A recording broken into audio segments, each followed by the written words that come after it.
public service announcement. On behalf of Dig Infinity. Come on.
It's evening in Los Angeles, which means our program is beginning. Thank you so much, Dig Infinity, for that excellent PSA. I know that I've been keeping it residential. There's my house right there. And I hope that all of you are doing well and are staying safe and doing the things necessary to keep everyone else safe during this crazy COVID-19 crisis. Without further ado, I want to welcome you to our Is Everywhere Declaration of the Baha celebration. We're so happy that we got to do this again for you, and we hope you enjoy this program as much as we enjoyed making it. There are some wonderful gems strewn throughout this amazing program, including stories and wonderful music and calligraphy and poetry. So we hope that you'll really enjoy it and sink in to the profundity and beauty of this holy day, the Declaration of the Baha. I'll even be doing something later, so I will see you soon. But from the Is Everywhere team to you, happy Declaration of the Bab. And oh, if you stick around through the credits, you'll get to hear a never before heard JB Eckl and Jimmy Keegan collaboration on this amazing cover. You do not want to miss that, trust. So I will see you soon. Take care. Enjoy.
But he decided with a group of soldiers, and he went to the one on the coast near Denmark. What was that name? They were near it.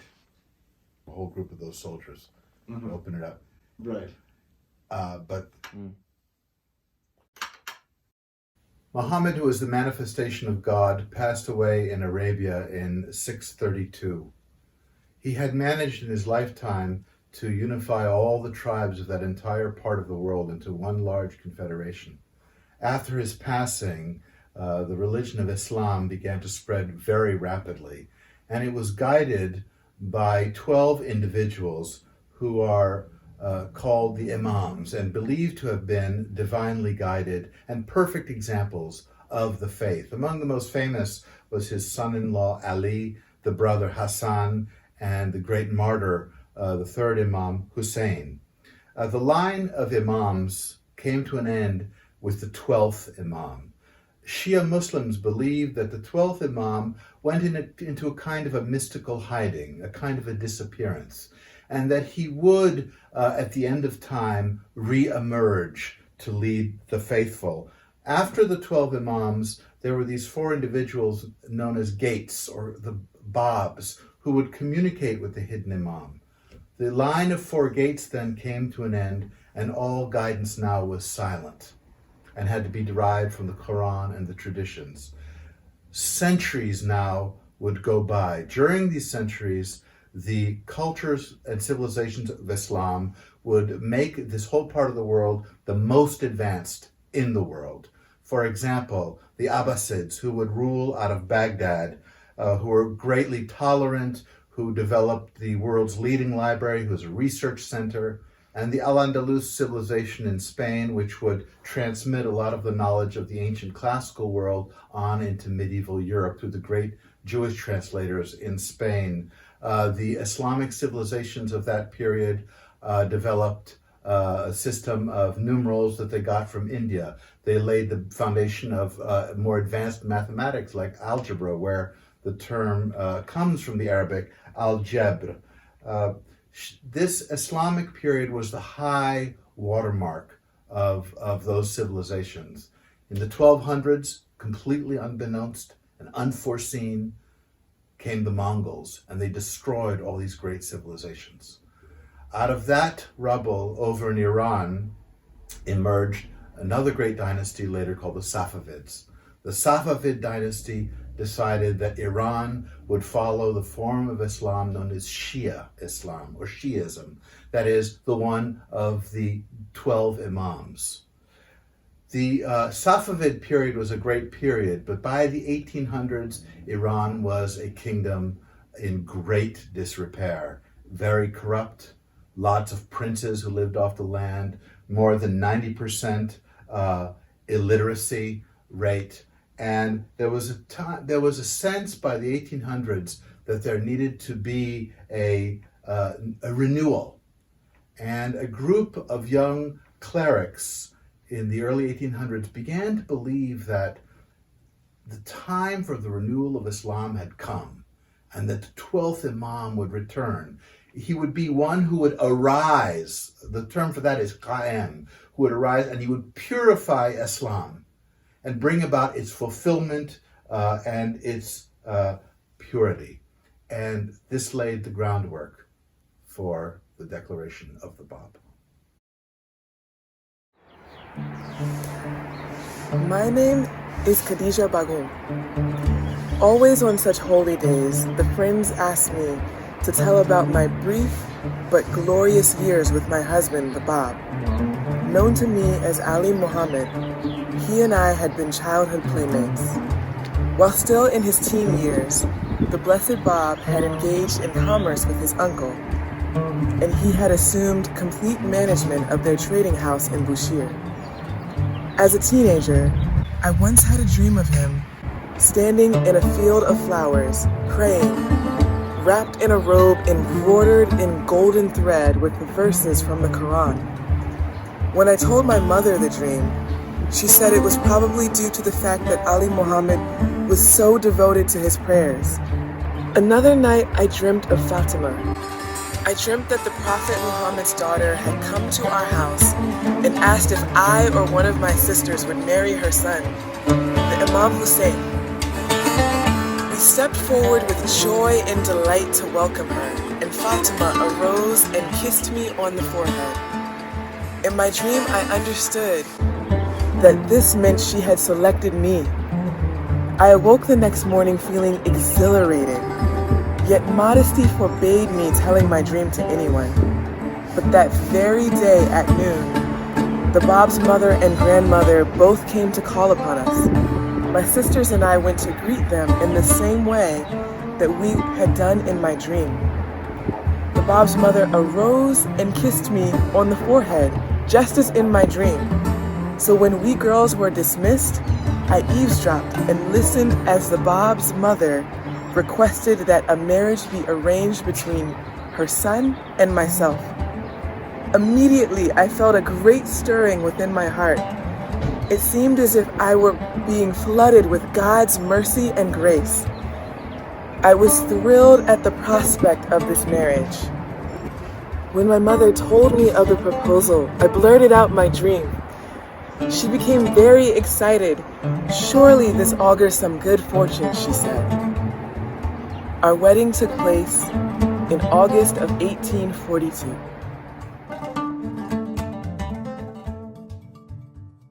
The Bab means the gate is our Mixy. The Bab. Rocking classic on the beat. Means the gate. Standing ovation. The Bab. Means the gate. For the Bab. The Bab. Means the gate. One time, one time, one time.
Not long after our marriage, I had another dream, a terrifying nightmare.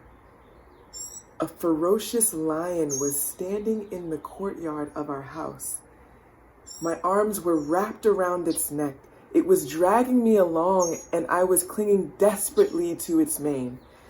The beast dragged me once, then twice around the perimeter of our courtyard.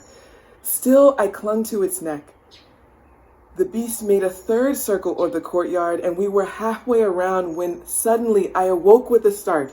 Trembling and terrified, the Bab immediately reached out to comfort me. I told him of my nightmare, and he soothed me, saying that I had awakened too soon, before the good tidings.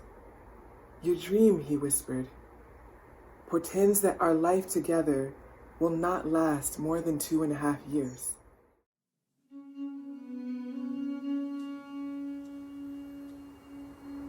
A new bride expects to hear about beginnings, not endings. However, my beloved husband's affection calmed my troubled heart, and soon the dire forebodings were offset by the joyous news that I was with child. I was to have a baby. But my joy was brief. I soon became deathly ill. Both my life and that of my child-to-be were endangered. It came time for delivery, and I was on the threshold of death. My mother-in-law was frantic. She pleaded with her blessed son to intervene. The Bab then took up a mirror and wrote a prayer upon it. He told his mother to hold the mirror in front of my face. I stared into the glass. I stared through the prayer into the mirror. placing all my faith in the holy words. And before I knew it, I had delivered my child. It was a boy, a beautiful boy. We named him Ahmad. We were young, we were in love, and now we were parents of a new baby. However, earthly joy was not to be ours. Shortly after his birth, Ahmad passed away. All of us in the house were deeply grieved and despondent. The Bab consecrated Ahmad's passing with these words: O my God, my only desire, grant that the sacrifice of my son, my only son, may be acceptable unto thee. Grant that it be a prelude to the sacrifice of my own, my entire self, in the path of thy good pleasure. Endue with thy grace my lifeblood, which I yearn to shed in thy path. Cause it to water and nourish the seed of thy faith. Endow it with thy celestial potency, that this infant seed of God may soon germinate in the hearts of men, that it may thrive and prosper, that it may grow to become a mighty tree, beneath the shadow of which all the peoples and kindreds of the earth may gather. Almost 1,000 years after the ending of the period of the 12th Imams, there emerged a very great scholar in Iran named Shaykh Ahmad. He was from Bahrain. He was a very passionate and spiritual individual, often had dreams that he was communicating with the Imams and with Muhammad directly. Shaykh Ahmad was extraordinarily learned, and he traveled widely and developed many students who would follow him. He developed what we would call a school, that is a group of followers who would learn from him. The reason he attracted a lot of people was he brought ideas that were very fresh. Qajar, Persia, by the 1800s was a place where there was nothing fresh going on. The religious treaties and ideas were filled with tiny little minutiae of no significance. And Shaykh Ahmad was like a breath of fresh air, a great ray of light who came into this very stultified atmosphere of Persia of the 1800s. And he generated a lot of excitement. He was also very widely respected. And those of you who are Baha'is will recognize some of the ideas that he taught. He taught, for example, that reason and revelation should agree, should work together. He taught that one could not know God's essence. One knew God through his attributes as they appeared in the world. Shaykh Ahmad taught that the Quran's verses about the end of time were to be taken allegorically. For example, the resurrection of the dead meant the continuance of the soul of the individual, not the reconstitution of the body. And the day of judgment did not mean a day when everybody would be lined up together and either decided upon one way or another. The day of judgment meant that the Qaim, the one who would arise, would judge whether somebody believed in him or not. And that's how the person would be judged. And most importantly, Shaykh Ahmad taught that the time of the Qaim had arrived. One day in the following spring, in the late afternoon, my husband came home earlier than usual. He told me that he had a particular task that he had to tend to that evening, and would I have our servant Fide prepare dinner earlier than was the custom. Fide was happy to comply, and so we took our evening meal earlier that night in the room of my mother-in-law. My husband then retired for the night, and soon I also went to bed. But about an hour later, while everyone was sleeping and the house completely quiet, my husband rose from the bed and left our room. At first, I took no particular notice of his absence, but when it lengthened to more than an hour, I grew concerned.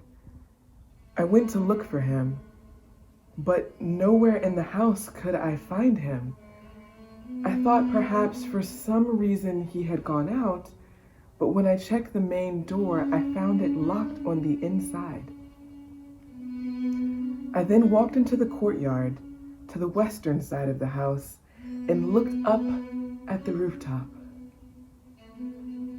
To my surprise, I saw a light burning in the upper chamber. I was particularly surprised because I had never known my husband to go to that part of the house at that hour of the night unless he had guests. And yet, he always informed me when a visitor was expected, and he had not done so that night. Both surprised and concerned, I crossed the courtyard and climbed the stairs. When I reached the top of the steps, I saw my husband within the upper chamber, his hands upraised, chanting a prayer, supplicating heaven, tears streaming down his face. But his features were luminous, rays of light radiated from his face. He looked so majestic, so powerful. That fear seized my limbs, rooting me to the spot.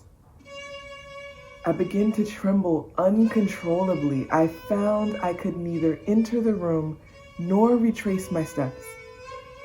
My willpower abandoned me. Powerless, I was on the verge of screaming when he made a gesture with his blessed hands, motioning me to go back. Somehow the movement of his hands returned my courage to me, and I was able to descend the stairs and return to our room and to bed. But all that night I lay awake, deeply troubled and disturbed. In my few fitful moments of sleep, that scene in the upper chamber would flash through my mind, adding to my anxiety. My head throbbed with questions. What terrible event had taken place to have caused my husband such sorrow and tears, to have resulted in such fervent prayers and intense supplications? Sleep was impossible to me that night. At last the dawn broke with blessed relief. The sound of the muazzin drifting over the rooftops. A little after sunrise, Fida took the samovar and tea glasses to my mother-in-law's room, where we usually partook of our breakfast. My husband had preceded me there. When I entered the room and my eyes fell on him, the majesty and power of the night before again took shape before me. Once again, I began shuddering uncontrollably. My mother-in-law had at that moment just exited the room. As the Bab was quietly drinking his tea, he looked up at me. With a gentle smile, he affectionately bade me be seated. Then he offered me his own glass of tea. I drank what tea remained and found my courage restored. He then asked what was troubling me. I spoke up boldly. I was too disconcerted by the change in him to stand on ceremony. "You are no longer the same person I knew in my childhood," I blurted out. "We have grown up together. We have been married for 2 years, living in the same house. I thought I knew you, but now I see a different person before me. You have been transformed." I went on to say that this change troubled me, frightened me. With a loving smile, he said that although he had not wished to be seen by me in the condition of the previous night, God had ordained otherwise. It was the will of God, he said, that you should have seen me in the way you did last night, so that no shadow of a doubt should ever cross your mind, that you should know now with absolute certainty that I am the manifestation of God, whose advent has been expected for 1,000 years. It was as if a thunderbolt had struck me. Somehow I knew that this was the truth. I fell at his feet, prostrating myself on the floor. Immediately, my beating heart became calm. I believed my husband completely. Ali Muhammad, my beloved husband, was the Bab, and I vowed to serve him faithfully for the rest of my life. After Shaykh Ahmad passed, his pupil Sayyid Kazim was then the teacher, so to speak. Near the end of his death, Sayyid Kazim told the students, now you must go out. Don't just stay here and read books and study and argue. Go out and search. Sayyid Kazim passed away. Most of his students, in fact, continued to read books and write treatises and argue. One of them who didn't was a young cleric named Mulla Husayn. And Mulla Husayn decided he would go out and seek the promised one. And what he did first is he wanted to prepare himself spiritually, so he went to one of the most important mosques and most ancient mosques in the Islamic world, the great mosque at Kufa, which is near Baghdad. And there he fasted and prayed for 40 days and 40 nights before he set out on his quest. Once he left Kufa, he would then proceed, led by inspiration, to the traditional heartland of Persia, which was the city of Shiraz.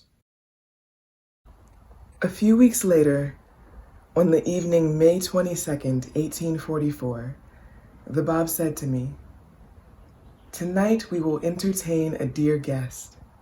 His entire being was ablaze as he spoke. I was most eager to hear what he had to say and who this guest might be. But he turned to me and said, "It is better if you go and sleep." I did not wish to disobey him, but when I retired to our room, I remained awake all night. Until morning, I could hear his blessed voice, conversing with his guest, Mullah Husayn, the Bab-el-Bab, the gate of the gate.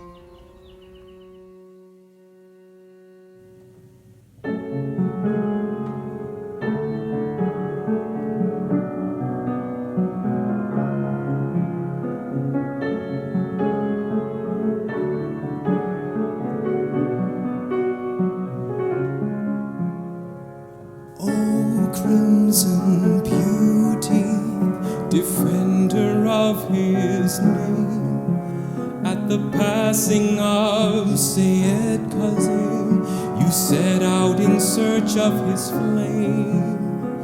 You the first to find him, enchanted and drawn to his light. For 40 days you sought and prayed for the one you found that night, for the one you found that night.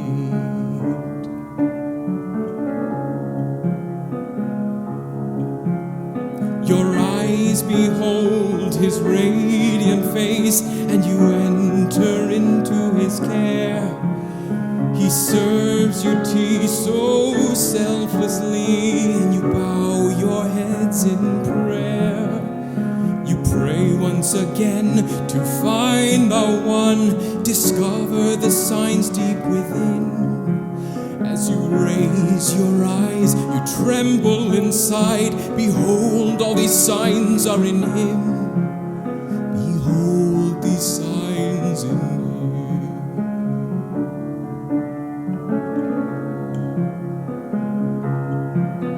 When I saw his face, I beheld his majesty and his crimson fire, how it burned inside of me. Like a moth to a flame, I was wont to give my life and lead a life of sacrifice. When I saw his face, I beheld his majesty and his crimson fire, how it burned inside of me. Like a moth to a flame, I was wont to give my life and lead a life of sacrifice.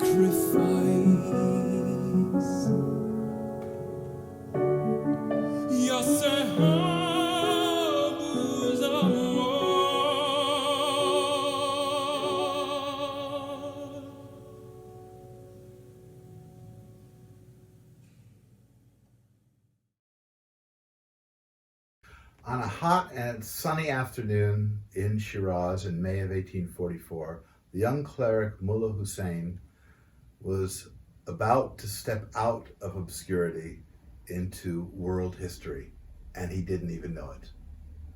He was there to fulfill the mission he had learned from Sayyid Kazim and the Shaykhs and Shaykh Ahmad. And he had arrived in Shiraz to seek the promised one of the age. When he was at the city gate, he saw a young man whom he believed to be probably another Shaykh. He had a green turban, which meant he was a Sayyid. And he went up to the young man and was very taken by his whole manner and his whole disposition. And being as it was evening was approaching, the young man said, "Come on over to my home for dinner and leave your companions," because Mullah Husayn had come with some others. "Leave your companions to the care of God, who will watch over them." So they made their way through the old city of Shiraz, and they arrived at the home of the Bab. And there it was a wooden door with a big knocker. And Mullah Husayn remembered, "We soon found ourselves standing at the gate of a house of modest appearance. He knocked at the door, he the Bab, which was opened by an Ethiopian servant. Enter therein in peace," were his words, as he crossed the threshold and motioned me to follow him. His invitation, uttered with power and majesty, penetrated my soul. You stepped out of the street in those days. Those houses were walled in. You stepped out in the street into a small courtyard. So it would have been very refreshing. There would have been a little pool there, an orange tree, and Mullah Husayn was invited upstairs into the upper room. When they were seated, Sayyid Ali Muhammad, the young man, asked Mullah Husayn, "What is the object of your journey? What is the object of your quest?" which they must have been talking about. And Mullah Husayn told him about the Shaykhi teachings and the search for the promised one.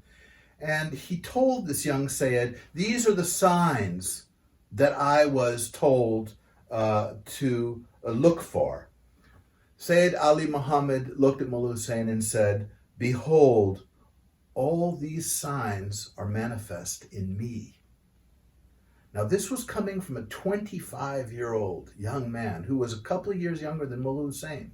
Not a bearded, elderly, great mujtahid, this simple young man. Mullah Husayn was really quite shocked by this statement. And so he began to think of some arguments to counter this. What could he say to this? And so finally he dragged out a theological essay, because in those days, the way you did religion is you wrote long theological essays. And he brought out a theological essay that he had written, and he wanted to use it to test this young man and see what he would say. So he handed it to Sayyid Ali Muhammad, who then looked at it, kind of looked over like this, just kind of quickly. And then the young man, without even any hesitation, revealed aspects, hidden meanings in the essay that Mullah Husayn had written that even Mullah Husayn hadn't thought about himself, which astonished Mullah Husayn. And then, out of nowhere, Sayyid Ali Muhammad said, "Now I'm going to reveal to you a commentary, or I'm going to write to you a commentary on the Surah of Joseph. The Surah of Joseph is a surah from the Quran. And Mullah Husayn was again greatly surprised by this, because Shaykh Ahmad and Sayyid Kazim had said that this would be one of the things that the promise of one of the age would do. He would reveal an extensive, highly original commentary on this great Quranic chapter. And then the Bab began to reveal it. And by reveal it means he was writing it, and while he wrote, he chanted it. And he did it without stopping. Mullah Husayn wrote, "The overpowering effect of the manner in which he wrote was heightened by the gentle intonation of his voice, which accompanied his writing. Not for one moment did he interrupt the flow of the verses which streamed from his pen. I sat enraptured by the magic of his voice and the sweeping force of his revelation."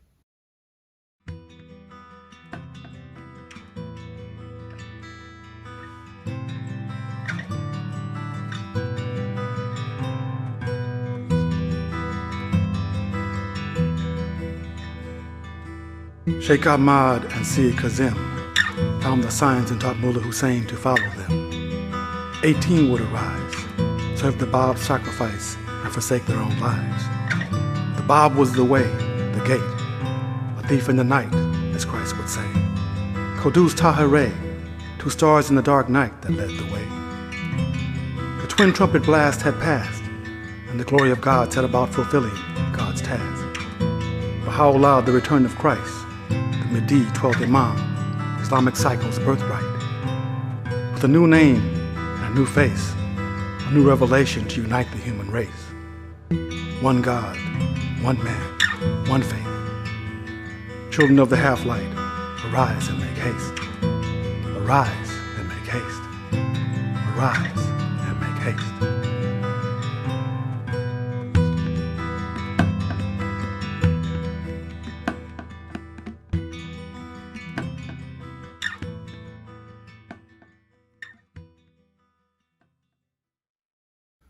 Mullah Husayn knew when he heard this that this is the person whom he had sought.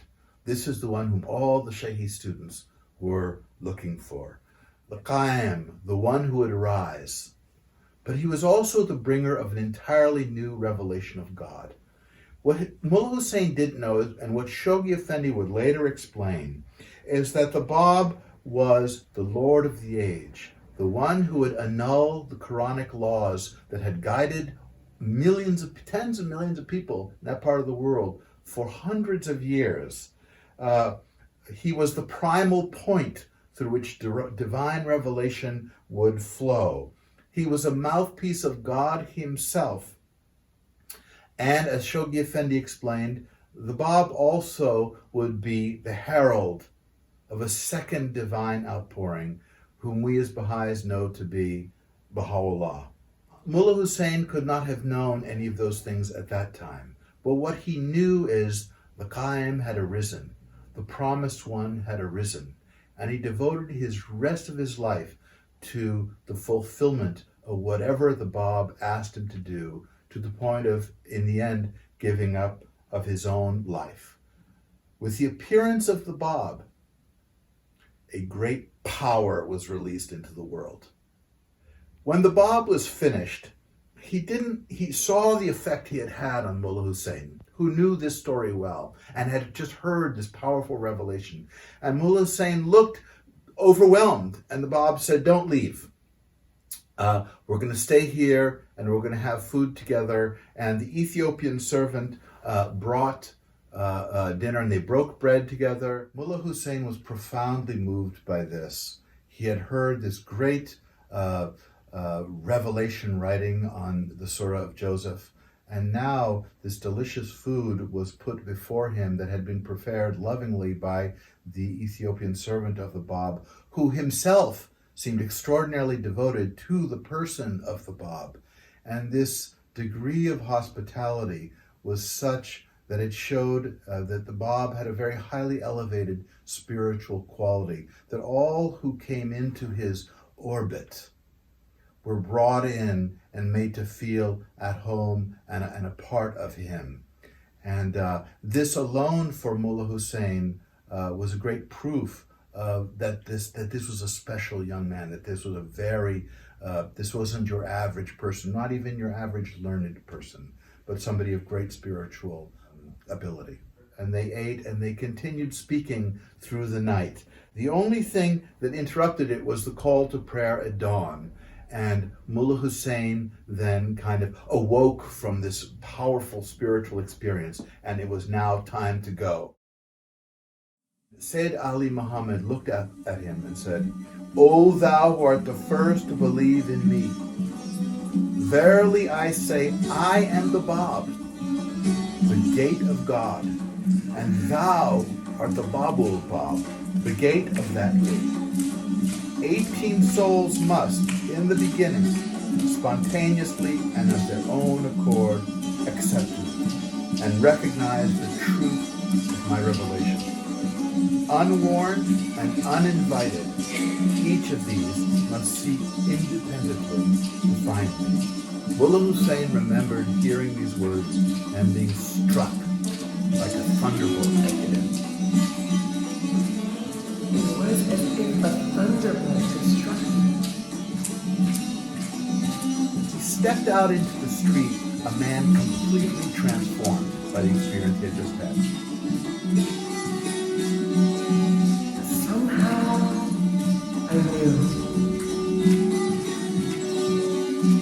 I knew that this was the truth.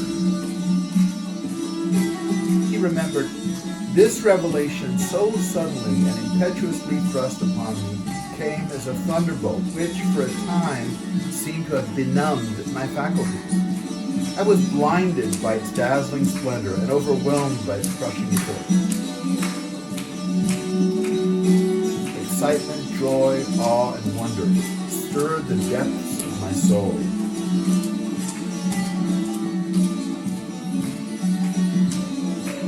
Predominant among these emotions was a sense of gladness and strength, which seemed to have transfigured me.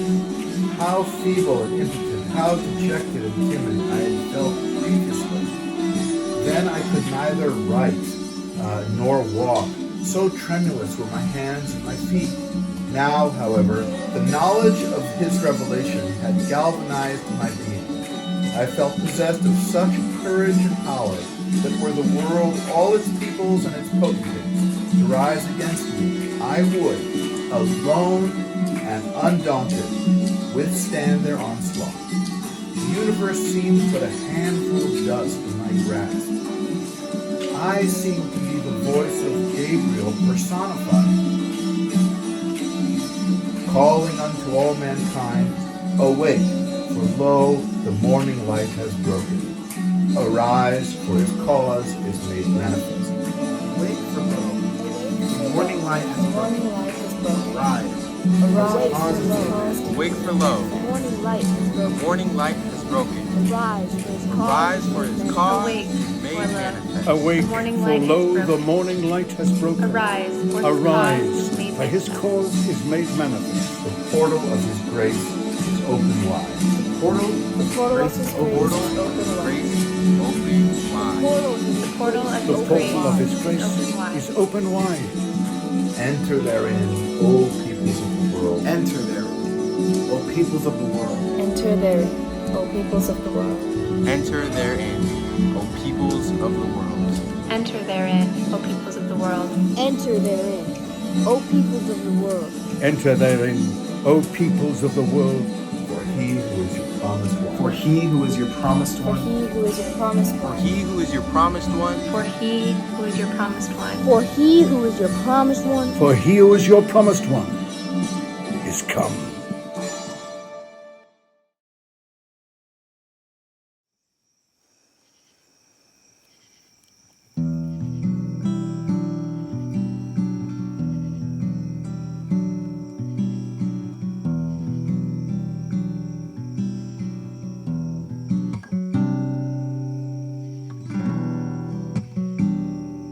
On a night as dark as any other,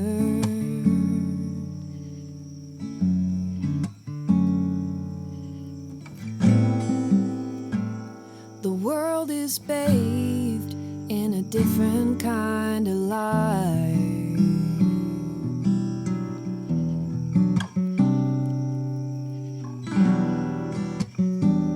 And to the eye, it may be undiscovered,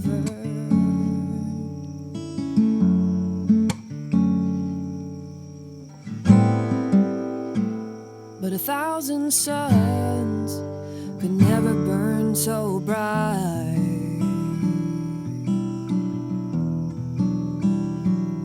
While the city sleeps, something comes to pass beyond our wildest dreams. Poets, seers, mystics so beyond their means. If only they could see behind the door that leads to the chamber where he speaks while the city sleeps. While the city sleeps.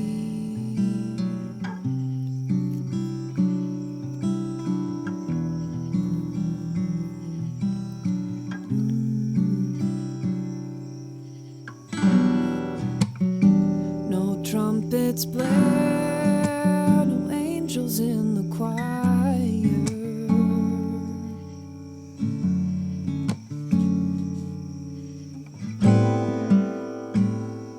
Let us know that the moment has arrived.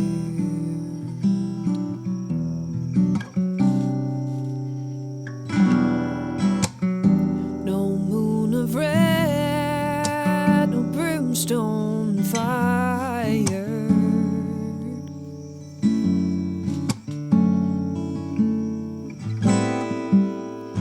Only words of love to make a dying soul come alive.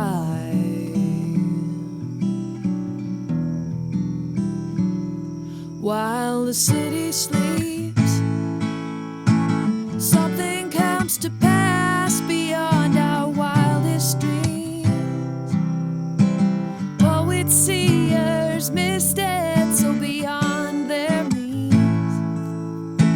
If only they could see behind the door that leads to the chamber where he speaks while the city sleeps. While the city sleeps.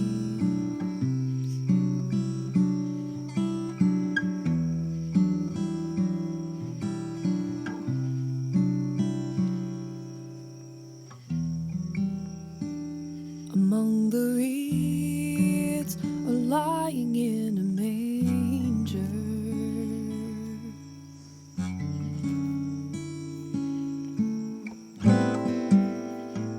The word is born right before our eyes.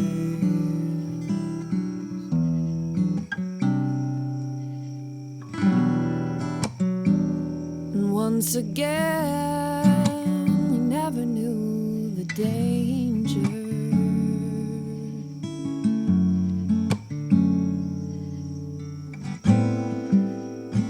of keeping one eye closed and the other to the sky.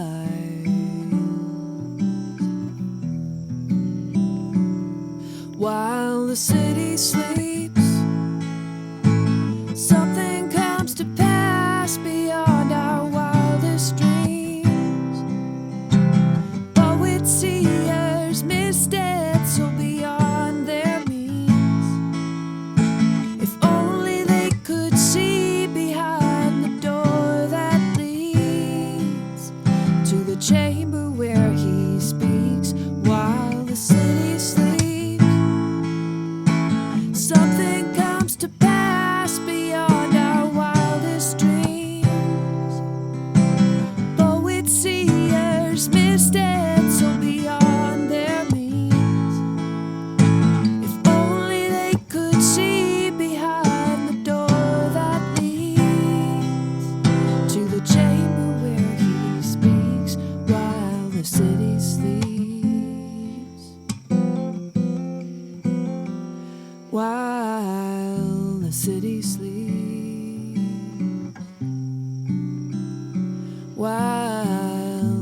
city sleeps,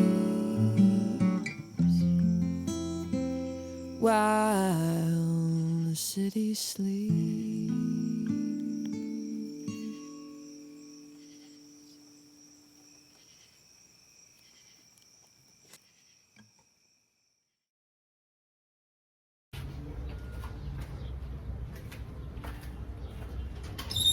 Thank you so much for watching. I'll see you next time. Bye. Bye. Oh, divine providence, shed a ray of light on this gathering, that it may become illumined. Shed a ray of light.